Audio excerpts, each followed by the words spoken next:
Our next story is probably something we've all encountered on Cleveland freeways, driving right behind a car or truck when everything from furniture to appliances was about to fall off the back. Tonight, an exclusive 5 on Your Side investigation finds it's leading to devastating injuries and deaths all over Ohio. 5 on Your Side Chief Investigator Ron Regan joins us now. And Ron, this is going to hit home for you on a very personal level. Well, it did, and we spent months looking into just how many times this actually happens. I had no idea that I would ultimately wind up in a wreck like this. We've all seen this, overloaded and ready to spill out all over the freeway. And it happens much more than you think. Something flew in front of me. It looked like a piece of wood, like a big piece of plywood. Scrap wood in the back of this pickup turned into a missile. In the blink of an eye, on a busy freeway. None of this was tied down, or there was no tarp, there was nothing to keep it contained. Nothing at all. It just flew out of the back. Correct. Delia Costin slammed on the brakes, making sure she didn't hit anyone. What was the impact? Scary, scary. Scary because right behind her, a 40,000-pound motorhome slammed into the back of her SUV. This big thing coming towards you is like a truck hitting you, and you're just like, oh my God. The truck driver got just a $100 fine for an unsecured load. Unsecured load, and it's a minor misdemeanor, which is basically a fine. Minor misdemeanor. Minor misdemeanor. That's it. That's it. Even if someone is seriously hurt. In Ohio, you'll face a stiffer fine for littering. Meanwhile, Delia's living with pain, requiring 2 injections a year in her spine for the rest of her life. You still have back pain. I still have back pain. There was a bad accident on 90. From a ladder that fell onto the freeway, causing this 5-car pileup on 90, to scrap metal, blowing tires on more than 100 cars on a busy 77 during rush hour just last summer. They came out of nowhere and hit my car. This was not locked, and it started coming out. But in court, the unsecured load violation was amended to an unsafe vehicle. The driver paid just a $100 fine, about $1 for every blown tire. Everyone in front and behind me had a flat tire for about a mile. In fact, we found fines for unsecured loads in Ohio are among the lowest in the nation. No more than $150 and no jail time. Turns out Ohio lawmakers actually reduced penalties 8 years ago.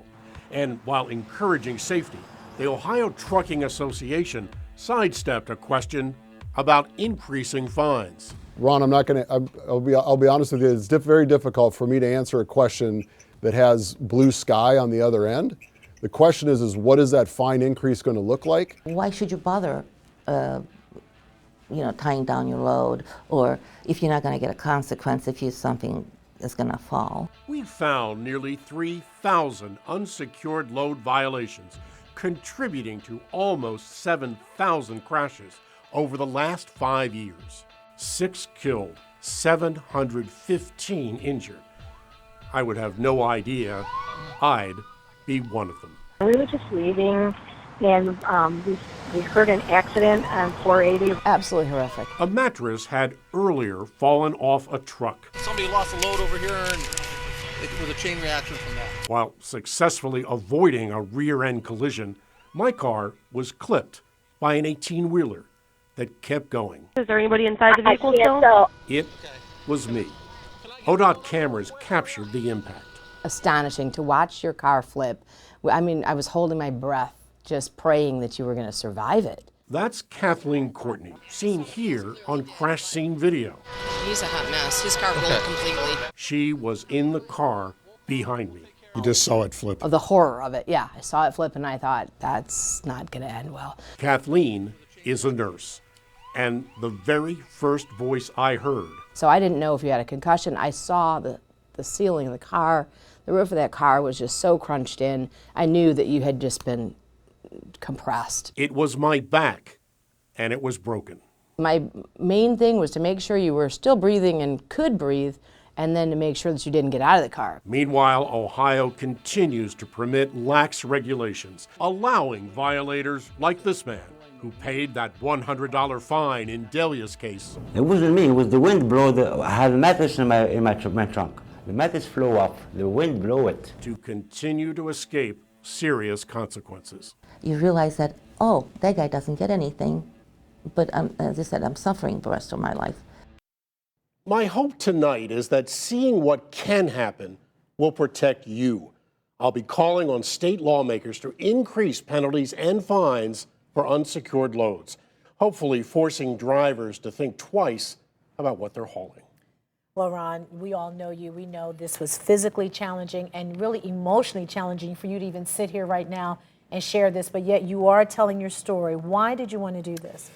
Well, initially, if telling my story can help raise awareness, it might save lives. And additionally, on top of that, it gives me a chance to be an advocate for all those who have been hurt and they have no voice.